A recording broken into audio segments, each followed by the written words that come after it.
Yo, what's going on, guys? Bill here, Classic Rock and Metal Review. Thought you guys would dig checking out this entire collection of CD singles and promo CDs. You know, not everyone wants to spend the money on these things, but not everyone's a music junkie like me. So I only had like 3 of these, you know, going into the summer. And they were from a couple years ago. But I just really been in an Allman's mood this summer, reading the book, listening to them a lot. I have the whole catalog, and what else happened too is I only got 3 out of the 4 newer albums from 90 on in the past couple of years. So I really just started getting into those in the last year or so. And that got me looking at the rest of the promo singles out there to get. And I've been tracking them down, and I got them all at this point. So I thought I'd share. So the promo CD, aka CD single, you know, just that. Made for the radio stations to push a certain song from a certain album. Usually, but not always, just one song on these promotional CDs. So sometimes they're edited, sometimes it's a full version. A couple of these discs actually have 2 versions on them, one of each. Now it can really vary, of course, but nowadays we get the benefit of eBay and Discogs. Not too big of a deal to track these things down. 20 years ago, you just have to get lucky, really. So part of the cure for my Allman's fever was spending the last month or so finding all these things. So I thought it'd be cool to run down this for you guys. So 9 of these tracks charted. I'll let you know how well along the way. Some of these songs were the biggest chart successes the band ever had, among them. Anyway, a few single edits, like I said, some full LP versions, a couple of rare concert CDs too, to show you. There's even a one-off live performance that's unique to one of these CD singles. It's just some cool stuff, really. So let's get into this delicious Arnold Palmer. I think this has been my drink of the summer. I change it up, you know, as you know, guys know, but this has been pretty much a mainstay. And kind of a southern twist, right? Lemonade and iced tea and Tito's. Wow, look at this cool coaster it's going on. Another cheesy plug. Not that I'm selling it, but I'll throw some of them in the junk I give away when I get to that. Anyway, there's 1,450 subs to this channel, going back to a couple weeks ago, actually. We're cruising right towards 1,500, so I really appreciate it and welcome everyone. The closest thing the Allmans put out to represent this era, I'm talking, let's say the 1990s basically, was the Mycology CD. Came out in 1998, and I only had first set, the one live album, when that came out. So this would have been perfect for me. I was really looking forward to this. I was hoping they were going to do something like that. And when they did and I picked it up, there's like 8 songs on it. Like you could probably fit twice as many songs on this CD. What is going on? 2 songs from this album, 2 from that, 2 from the other one, and 1 each from the live album. So it was just, it really was a Mycology, and it could have been a lot better. You know, I didn't even bother picking it up. I went years and decades actually without getting a couple of these albums, as opposed to having that chintzy little thing. So I think looking at this overview of these promo CD singles, promotional discs, is going to be a lot more fulfilling, and I'll make a CD out of these tracks myself. So, all right, let's start out with the 1989 box set Dreams 7-track sampler. I just picked this up pretty recently. Oh, most of these just pretty recently. I already showed you and went through this one. So outstanding box set. It was the first box set I ever owned, and man, I still love it to this day, especially disc 1. It's just chock full of rarities. Nice little cross section of the box and 7 songs. It's 35 minutes, so you know it's almost, you know, an old school full on album listen as far as length. You get a couple live rarities. You got Greg's version of the Beatles' Rain, which is awesome, a demo from 1985. My favorite version of that song. But the lead single off of this one, Statesboro Blues, a 1970 outtake, was often a show opener back in the day. They did do a recording, obviously, for Idlewild South, but that never made it to that album. Lead song on here, kind of the lead single, you know, even though there was no CD single for that, just this sampler that got, I guess, pushed onto radio stations. They made a video for it, the whole bit, and perfect choice to lead off your box set, right? You got a classic opener with Dwayne still involved. So, box set of material that was from 1966 through 1988. Disc 1, like I said, 3/4 of it was pre-Allman stuff. That's still such a great disc to listen to. Statesboro Blues, released as the single in June of 1989, right with the box, reached number 26 on the rock charts. Spent 5 weeks in the top 50 there, mainstream rock charts. Even made a video out of the rehearsal footage for the tour for Statesboro Blues. The mainstream rock charts, here's something that I looked into for this episode and didn't really understand the whole origins and stuff. Basically, it's not the Billboard charts. It's based on airplay on rock radio. Something that was developed in 1978 to start tracking popularity of rock songs separate from Billboard charts, which were based on sales and things. So it was originally a top 60. They made it just a top 50 starting in 1984. So when I say rock charts, that's what I'm talking about, your mainstream rock charts. Next up, the Seven Turns album, the reunited band from 1989, did that Dreams tour, 20th anniversary tour. They stay together and do Seven Turns in 1990, and that was actually released July 3rd, 1990. First new album since Brothers of the Road in 1981. You got Greg Allman, Dickie Betts, J-Mo, Butch Trucks, Warren Haynes, Alan Woody, and Johnny Neal is on the keyboard. Also, that's your lineup. And in July of 1990, you get Good Clean Fun as the first single from this album. Now, what do we get as a CD single? Just showing you the basic album quickly there. There you go. And by the way, I happen to have this thing in the long box, still sealed. A little banged up, but just thought I'd throw that in there. Sitting up on the shelf, and cool stuff. You know, I got this for $4 on eBay, you know, and whatever, four to ship it, but usually leave it up there like that. So that's pretty cool. So July of 1990, we get the first single from the reunited band. Second reunion, I call it. Good Clean Fun. Here's your CD single for that one. Pretty basic artwork. Also on the back, pretty basic artwork there as well. 5 minutes, 6 seconds on this. Went to number 1 on the mainstream rock charts. So what a way to get back into things, right? And that basically means the most played song on rock radio. So it spent 27 weeks in the top 50 mainstream rock charts. That's pretty impressive.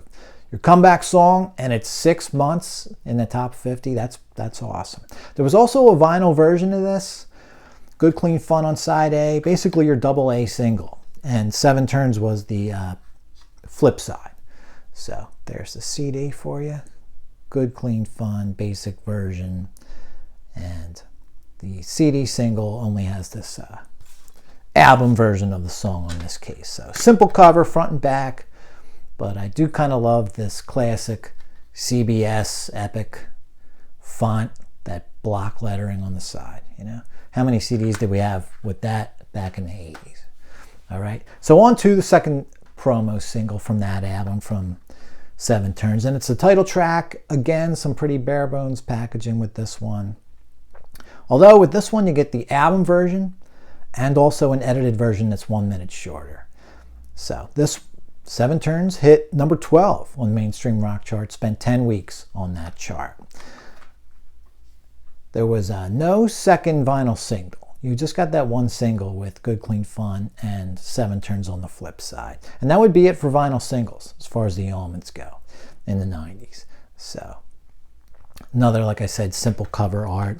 Cool that you at least get an edit on this one though. You know, a little something different anyway.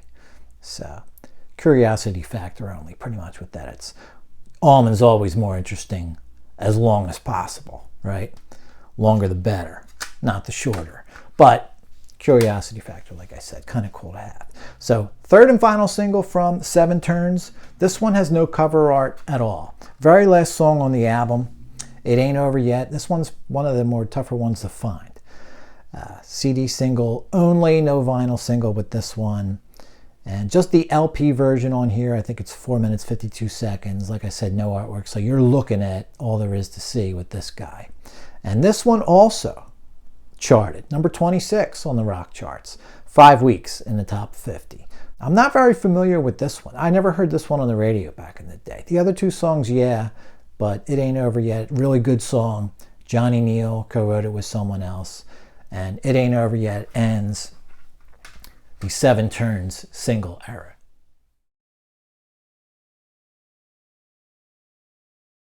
Next up is the Shades of Two Worlds era of the band. So just a second album, roughly a year later after Seven Turns. And 10th studio album for the band. Shades of Two Worlds came out July 2nd of 1991. The band lineup stays the same with the exception of Johnny Neal. He's out as second piano player, keyboardist. And they bring in Mark Quinones on percussion. In my opinion, this album is one of their best they ever did. And the best of all their reunion albums. Now, I'm not saying that because I've been listening to this album for a long time. I only heard it once back when it came out. And just got it a few years ago. Like 2 years ago. Heard it once then, and I just heard it for the third time a couple of weeks ago. Holy cow, this album is great. I just think that where Seven Turns is a little tight, it's a great album too. They just seem a little tight. They seem like a band doing their first album in 10 years. All that is blown the hell away for this one. This is one of the most live feeling studio albums I've ever heard in my life. It's so good. So your lead single from this one, CD single, End of the Line. You all know it. There's a cool ass cover. Little mushroom traveling through space there. That's pretty decent. Let's check out the back of this guy. All right. Similar artwork. I love that sort of gray. All these different color schemes on all these singles are really pretty interesting. You know, pretty cool. And the CD itself, 4 minutes and 38 seconds on that one. All right. It's coming up a little black there, but it actually is on the grayish, sort of bluish gray side there. Number 2 on the rock charts. All right.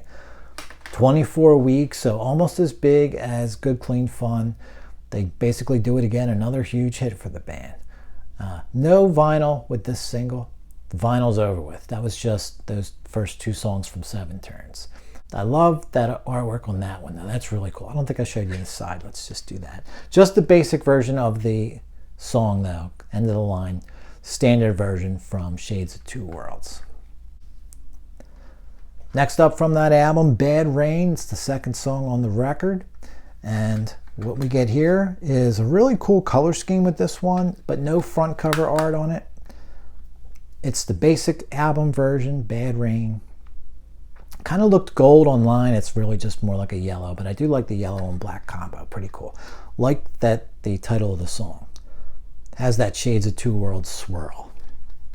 Here's your back cover for it. I think I already showed you guys this one a few weeks ago when I first got it. And still with the CBS old school block lettering on the side. Bad Rain released in September of 91, a couple months after the album. 3 weeks in the rock charts, top 50. Peaked at number 42. And still, it's a really good song. Such a great album, man. If you haven't heard Shades of Two Worlds, you got to pick that one up. So I don't have an exact date for our next CD single, third and final one from Shades of Two Worlds era. And it has the album version of the song, all 11 minutes of it. And let me tell you, this is one of the best Allman Brothers songs ever released. It really is great. I gotta tell you, man, I've been missing the boat on this album for years. However, you know what? When you're a loser like me and you go a long time without collecting much, jump back in and it's just like, oh man, the water is fine. Nobody Knows is such a great friggin' song. I don't think the band expected this thing to chart at all, and I don't think they cared. They were putting this thing out as a single, whether it got played on the radio or not, whether it got accepted as a CD single or anyone cared about it. I think they knew they had a masterpiece on their hands. That's the only reason why you would put an 11-minute song on a CD single. Really, I can't explain it other than that. It's just so great. It's got to get out there in some other fashion other than just being an album track. All right. No front cover, as you can see on this one again. But man, you gotta love that sort of brick red, yellow color scheme on this one. Really digging it. Looks cool. And if you haven't already noticed, a nice extra. Come On In My Kitchen, and this is a unique version, unique to this CD. The band apparently did a version of Rockline on October 7th of 91, and that's where this version of Come On In My Kitchen is from. I don't know if they did other songs from that. I think when I went on YouTube, I couldn't find anything at all with the Allmans on Rockline in 91. So maybe I just didn't look far enough, but what a cool one there. Show you the side of Nobody Knows. And that'll do it for the Shades of Two Worlds era.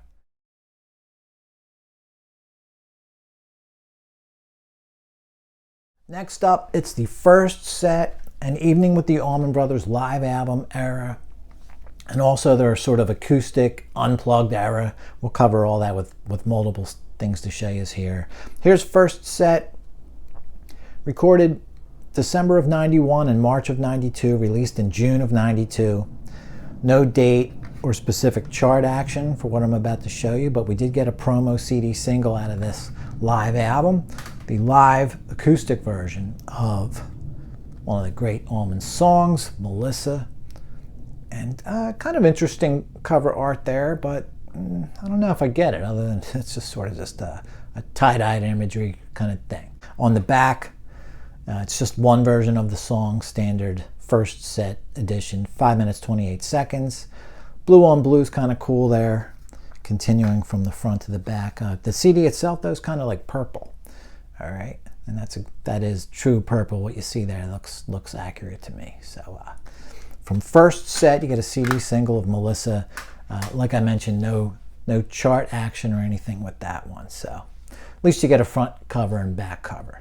So discs 9 and 10 are actually from the same show. I already showed you this once. A live acoustic show at Club R&R, Los Angeles, June 11th, 1992. So this is 3 months after the recording finished for first set. So it's a totally different show. And it's actually not the entire band. As you can see, this is a split CD. Indigo Girls, 7 songs. Allman, 7 songs. Greg, Dickie, Warren, and Alan. No percussion at all. So no Mark, no Butch, no J-Mo. But you do get a cool 7-song set from them, and multiple songs not on the Unplugged, you know. So it's definitely worth having. The version of Elizabeth Reed on here is pretty damn cool. Not long after I bought this, did I realize that this other show that I saw online and thought it was the same show because it's the same date. I mean, it is the same show, but it actually has one more song. Same show, like I said, but this one has Midnight Blues at the end. So there's an 8-song version of that same gig, acoustic gig. This one is benefiting an actual benefit CD. Rhett's Syndrome Association benefit. And it actually says right on the CD itself, limited to 15,000 copies. When they're gone, they're gone. So we can assume that held true. And pretty cool, but you do get Midnight Blues on there, tacked onto those original 7 songs from that Club R&R. So band making use of that little private gig, I guess it was. Not even sure, but that's the deal with that one. Midnight Blues would be a cool song. If I make a CD out of all these little edits and things, I'll lift Midnight Blues off there. That's kind of the gem.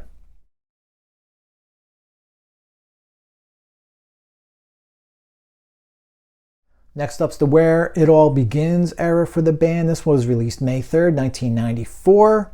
Same lineup, still intact, recorded mostly. This time we know it's recorded live in the studio. I don't know if Shades of Two Worlds was. It just sounds like it was. This one we know was. And recorded at Burt Reynolds Soundstage Studios in Jupiter, Florida. How's that? Went gold in 1998. I think it's their most successful album of those 390s albums as far as sales. No One to Run With was your lead single from this one. This one I'm actually really familiar with. Someone burned it for me about 15 years ago. So Where It All Begins, another great album. 3 out of 3 these guys are. So let's take a look at the CD singles from this one. There are 3 of them once again. Now these are actually the 3 that I've had. So to go back with this channel a couple years ago, you might remember me showing you these. But here's No One to Run With. Origins for this song go back to 1983.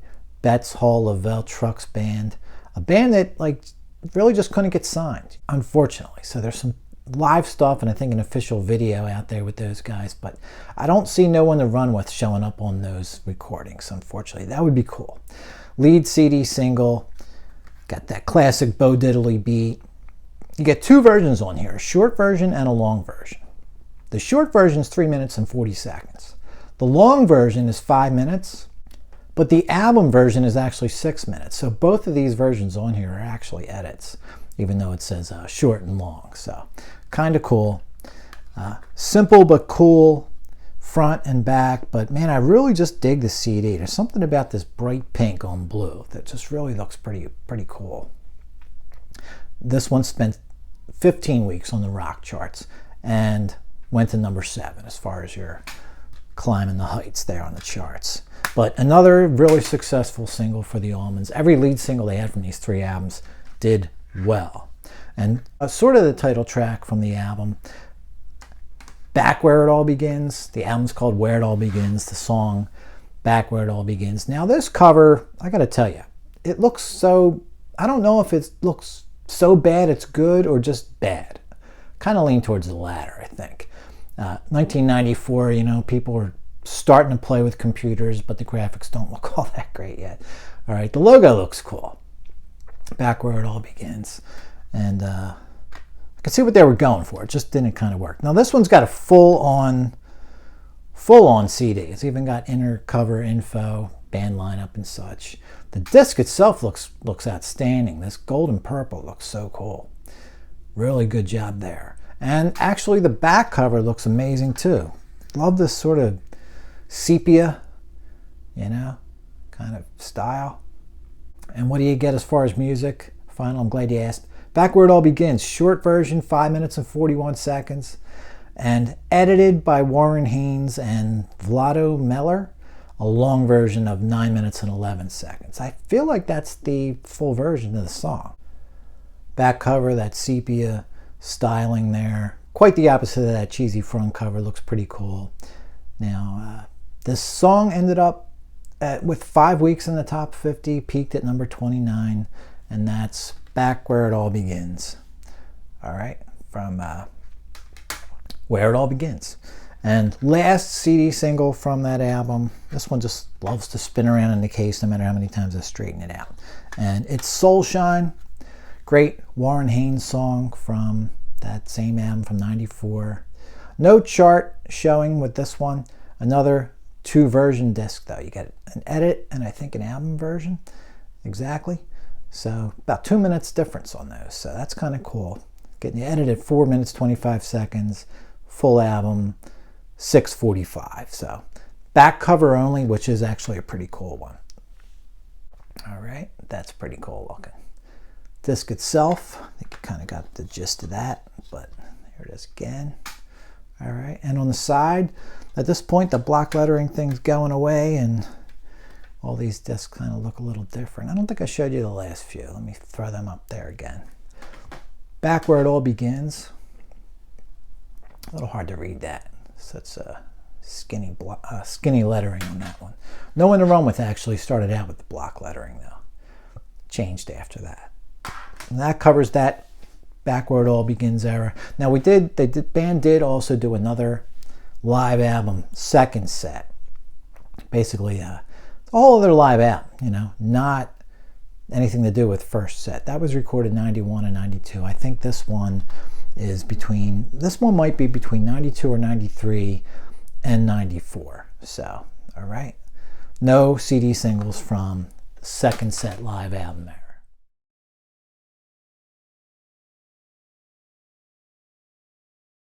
So it would be 9 years until the next and final Allman Brothers album. Much turmoil, some lineup changes. Woody and Warren both leaving in '97 to full-time pursue Government Mule. Dickie Betts ousted from the band in 2000. Alan Woody passed away in 2000, sort of as a side note. He wasn't in the Allmans at the time, which I think Warren ended up back in the band 2001, somewhere around there. Derek Trucks ends up being the second guitarist. And on bass, you had Oteil Burbridge take over for Alan Woody. So March 18th of 2003, we get Hitting the Note, 12th and final album from the Allman Brothers Band. Another stellar record in my opinion, and another one that I only got familiar with in the last few years, other than a few songs that I taped off of TV back in the day. Lead CD single from this one is Firing Line. No front cover on it though. You can get a good look at the disc itself there. Not quite the success of the lead singles of those three 90s albums. It does get to number 37, spends 3 weeks in the top 50. But you do have a great back cover, mimics the front cover of the album, basically, with your band lineup there. And you do get an edit though. So, edited version at 4:17. All right. And it's about a minute less than the regular album version. So, no front art, but the back art looks pretty cool. And pretty basic CD, actually, there. So, Firing Line, first of the 2 CD singles from Hitting the Note. And finally, guys, this is going to wrap it up, the last and 15th CD to show you. Another one from the Hitting the Note album. This one, The High Cost of Low Living.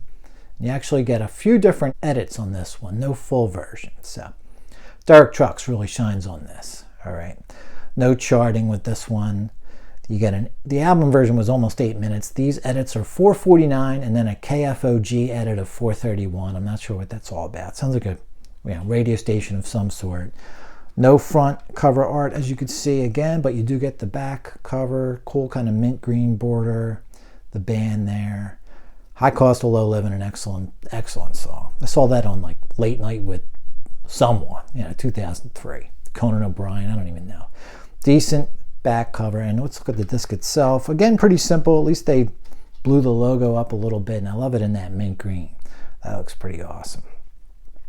Mint and black, nice combo. All right, mint chocolate chip. There you have it, guys. The 15-disc Allman Brothers promo CD collection, 1989 to 2003, the second reunion era, I call it.